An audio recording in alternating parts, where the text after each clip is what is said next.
Hi guys. तो आज का हमारा वीडियो काफ़ी इंटरेस्टिंग होने वाला है बिकॉज आज हम जियो ब्लैकरॉक फ्लेक्सी कैप फंड के फर्स्ट मंथ के स्टॉक पोर्टफोलियो को रिव्यू करेंगे जो कि इस फंड ने रिसेंटली ही रिलीज किया है क्योंकि फंड को ऑलमोस्ट 1 मंथ से ज़्यादा हो चुके हैं अपना एनएफओ मार्केट में लाए। Now why is this important? तो देखिए, जब से जियो ब्लैकरॉक फ्लेक्सी कैप कैटेगरी में एंटर हुए हैं अपने म्यूचुअल फंड के साथ, हम सभी को पता है कि flexi cap category Indian mutual fund industry में काफ़ी ज़्यादा पॉपुलर है और ऑलरेडी इस इंडस्ट्री में प्रूवन ट्रैक रिकॉर्ड वाले फंड्स जैसे कि पराग पारिक फ्लेक्सी कैप फंड और एचडीएफसी जैसे फ्लेक्सी कैप फंड्स अवेलेबल हैं जिन्होंने पास में इन्वेस्टर्स को काफ़ी अच्छे रिटर्न्स भी दिए हैं।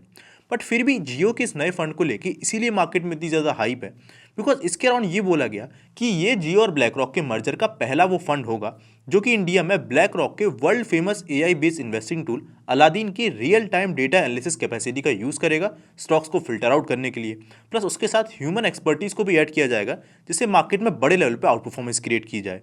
बट यहाँ पर प्रॉब्लम ये थी कि जो इन्वेस्टर्स है उनको ये बात पता थी कि जो पराग पारिक और एचडीएफसी जैसे फंड है इनकी ऑलरेडी एक इन्वेस्टिंग अप्रोच है। जैसे पराग पारिक के केस में उनका वैल्यू ड्रिवन अप्रोच है जहाँ पर वो वैल्यूएशन देखते हैं किसी भी स्टॉक में कि अगर वो अच्छी लगेगी तो वो उसमें इन्वेस्ट करते हैं, और एचडीएफसी के केस में ज़्यादा फोकस ग्रोथ पे किया जाता है। बट वहीं पर जियो ब्लैक रॉक के केस में ऐसा कोई भी इन्वेस्टिंग अप्रोच स्पेसिफिक नहीं है, और इस चीज़ के रिगार्डिंग जियो फ्लेक्सी कैप के मैनेजमेंट से तब भी क्वेश्चन पूछे गए थे कि जब कंपनी अपना एनएफओ मार्केट में लेके आई थी, पर तब भी मैनेजमेंट ने यही जवाब दिया था कि हमारा अप्रोच डेटा ड्रिवन रहेगा और स्पेसिफिक कभी हम वैल्यू या फिर ग्रोथ वगैरह पे स्पेसिफिक फोकस नहीं करेंगे। तो ऐसे में जो इन्वेस्टर्स थे उनको ये कन्फ्यूजन था कि किस तरीके के इन्वेस्टर्स के लिए एक्चुअली में ये फंड सही रहेगा और आने वाले टाइम में ये फंड किस तरीके की परफॉर्मेंस दे सकता है। बट जब अब इस फंड ने अपना फर्स्ट मंथ का पोर्टफोलियो रिवील किया है तो इसको रिव्यू करके हम इस चीज़ का थोड़ा एनालिसिस कर सकते हैं और ये आइडिया लगा सकते हैं कि एक्चुअली में ये जो फंड है वो किस तरीके की इन्वेस्टिंग अप्रोच को फॉलो कर रहा है और किन इन्वेस्टर्स के लिए सही रहेगा। सो वीडियो काफ़ी ज़्यादा इन्फॉर्मेटिव होने वाला है, तो वीडियो को एंड तक देखेगा।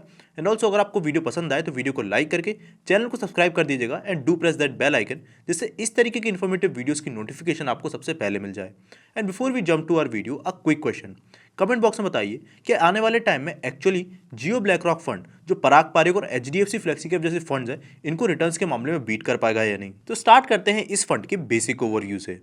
तो इसके लिए अगर आप धन के पोर्टल पे जाओगे और Jio BlackRock flexi cap fund search करोगे तो इसमें सबसे पहले अगर हम फंड का करंट एनएवी देखें तो वो अराउंड 10.2400 का है और ये फंड लिस्ट हुआ था 10 रुपीज़ के एनएवी पे।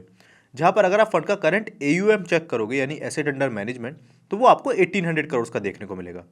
अब फर्स्ट ग्लांस में आपको ये एयूएम काफ़ी कम लगेगा बिकॉज अगर आप इसी कैटेगरी के अदर पॉपुलर फंड्स को देखोगे लाइक पराग पारिक, एचडीएफसी या इवन कोटक फंड, तो इनके जो एयूएम है वो लैक्स और थाउजेंड्स ऑफ करोड़ के हैं। बट इसको अगर आप ये देखो कि इस फंड को अभी मार्केट में आए ओनली 1 मंथ ही हुआ है और से कंपैरिजन में इसी लिस्ट में नीचे की साइड पे आपको कई सारे ऐसे भी फ्लेक्सी कैप फंड्स की कैटेगरी देखने को मिल जाएगी जिनके केस में जिनको लिस्ट हुए 7 to 10 ईयर्स और इवन 12 ईयर्स हो चुके हैं बट स्टिल इनका एयूएम 2400 करोड़ के अराउंड का ही है। इट्स बिकॉज फ्लेक्सी कैप एक ऐसी कैटेगरी है जिसके केस में अगर कोई फंड कंसिस्टेंट बेसिस पे रिटर्न्स नहीं देता है तो उसका एयूएम आपको इतना जल्दी ग्रो होते हुए देखने को नहीं मिलेगा। बट वहीं जियो फ्लेक्सी कैप का फर्स्ट मंथ में ही 1800 करोड़ का एयूएम में ये बताता है कि इन्वेस्टर्स का काफ़ी ज़्यादा ट्रस्ट इस पे है। और यहाँ मैं आपको बता दूं कि इसमें काफ़ी सारे इन्वेस्टर्स ने इंक्लूडिंग मी जैसे कि एसआईपी भी की है, तो उस एसआईपी से भी विथ टाइम इस फंड का जो एयूएम है वो बढ़ता जाएगा। अब इसके अगेंस्ट अगर आप इस फंड का थोड़ा परफॉर्मेंस के बेसिस पे देखो तो अभी तो इस फंड को एनफ टाइम नहीं हुआ है लिस्टेड हुए, बट अगर आप वो लास्ट 1 मंथ के भी रिटर्न्स देखो जो कि इस फंड के केस में अवेलेबल है तो भी आपको 1.90% के रिटर्न्स दे रहा है। और इसके अगेंस्ट अगर आप पराग पारिक और बाकी सारे फंड के रिटर्न देखो तो वो इससे कम है। और अगर आप ओवरऑल रिटर्न्स की एस्टिमेट करो तो फंड्स के जो सीएफओ हैं और उनके जो फंड मैनेजर्स हैं उन्होंने एस्टिमेट दिया था कि ये फंड अपने बेंचमार्क यानी निफ्टी 500 को रिटर्न्स के मामले में बीट करेगा, जहाँ पर निफ्टी 500 के लॉन्ग टर्म में 5 ईयर्स के जो एवरेज रिटर्न्स रहे हैं वो 20% के रहे हैं, यानी ये फंड एनुअलाइज बेसिस पे 20% या उससे ज़्यादा के रिटर्न्स को टारगेट करेगा। अब इसके बाद डायरेक्टली हम इस फंड के फर्स्ट स्टॉक पोर्टफोलियो पे आ जाते हैं।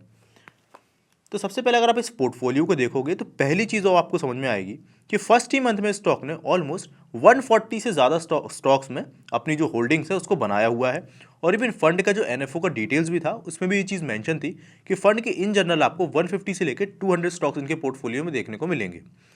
अब इनके केसेस में अगर आप इन सारे स्टॉक्स की होल्डिंग्स को देखोगे तो चीज़ें आपके लिए सेंस नहीं बनाएगी, बट इस पूरी डेटा को मैंने फर्दर फिल्टर आउट किया है जिससे आपको चीज़ें ज़्यादा क्लियरली समझ में आएगी। तो जहाँ पर अगर आप इन पूरे 140 स्टॉक्स की होल्डिंग्स में से टॉप 10 की स्टॉक्स की होल्डिंग देखोगे कि कितना एलोकेशन उनमें रहा है,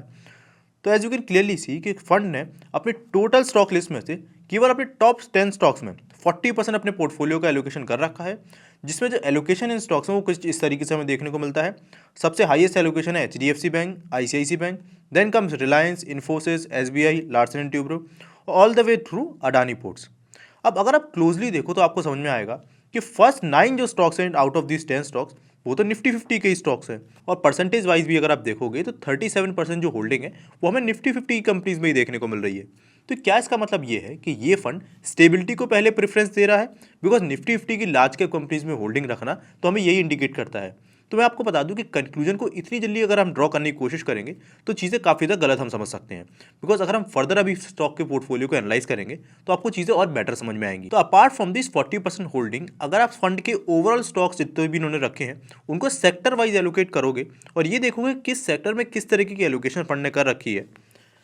तो यहाँ पर डेटा में आप क्लियरली ये चीज़ देख सकते हो कि सबसे ज़्यादा एलोकेशन 20% उन्होंने कर रखा है बैंकिंग कंपनीज में, सेकंड हाईएस्ट एलोकेशन कर रखा है आईटी सॉफ्टवेयर वाली कंपनीज ने, और पेट्रोलियम प्रोडक्ट्स में उन्होंने थर्ड हाईएस्ट एलोकेशन कर रखा है। और इसी तरीके से अदर देन सारे सेक्टर्स में इन्होंने इस तरीके से कुछ अपना एलोकेशन कर रखा है। अब इस फंड का इस तरीके का एलोकेशन हमें क्या इंडिकेट कर रहा है, इसके लिए मैं आपको एक इंपॉर्टेंट मार्केट के डेटा पॉइंट पर लेकर चलता हूँ।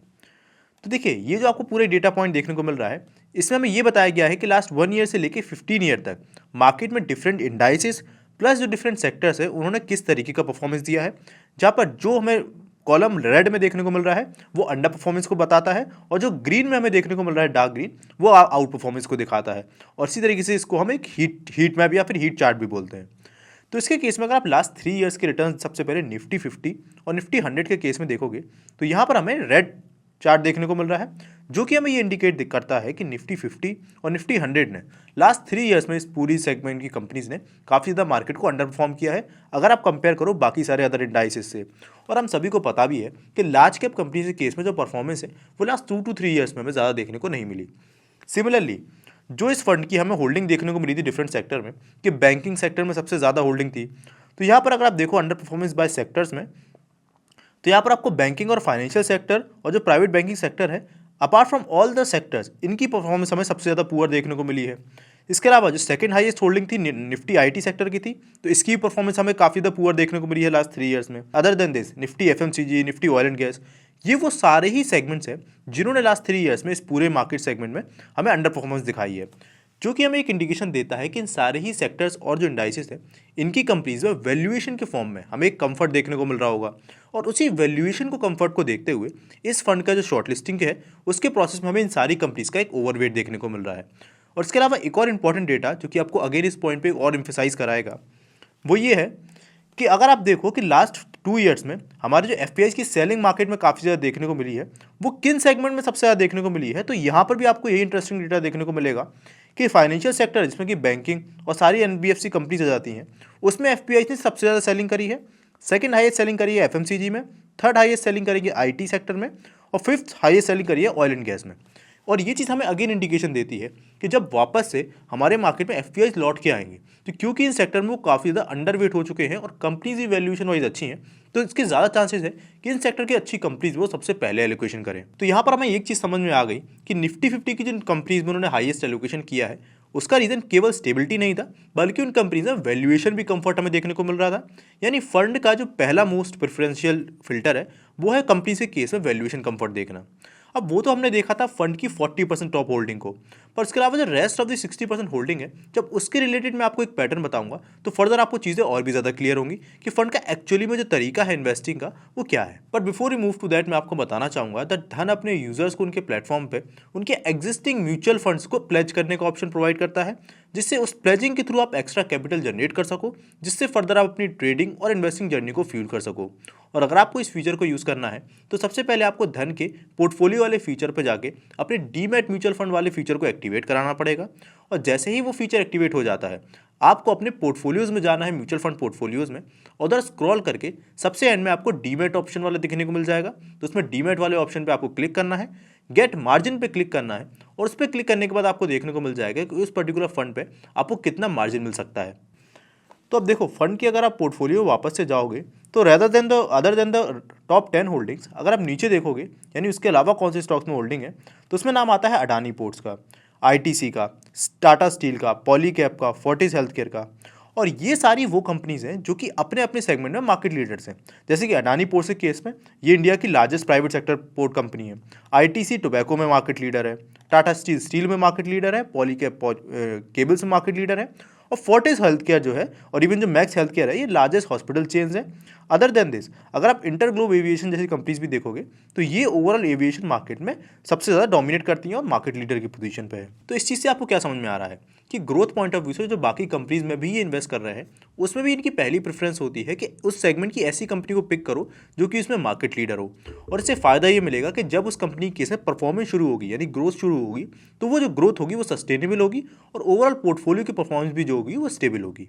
तो कंपनी का जो ओवरऑल अप्रोच है इस फंड से रिलेटेड उसमें पहला इनका फिल्टर है कि अंडर वैल्यूड कंपनीज को पिक करो जिसमें काफ़ी अच्छा वैल्यूएशन कंफर्ट देखने को मिल रहा है। सेकेंडली अगर ग्रोथ पॉइंट ऑफ व्यू से दूसरी सेगमेंट में हम इन्वेस्ट कर रहे हैं तो ऐसे में भी पहला हमारा फिल्टर हो कि उसमें मार्केट लीडर कंपनीज को हम पुश करें जिससे कि हमारे स्टेबिलिटी में जो रिटर्न्स में जो स्टेबिलिटी आए वो हमें देखने को मिले। बट यहाँ पर आपको एक चीज़ ध्यान रखनी पड़ेगी कि बिकॉज इस फंड के केस में स्टॉक्स का पोर्टफोलियो काफ़ी ज़्यादा रहेगा तो ऐसे में अगर इन स्टॉक्स में ज़्यादा चर्निंग ये फंड करता है तो शॉर्ट टर्म में रिटर्न्स में आपको वॉलेटिलिटी भी ज़्यादा देखने को मिलेगी।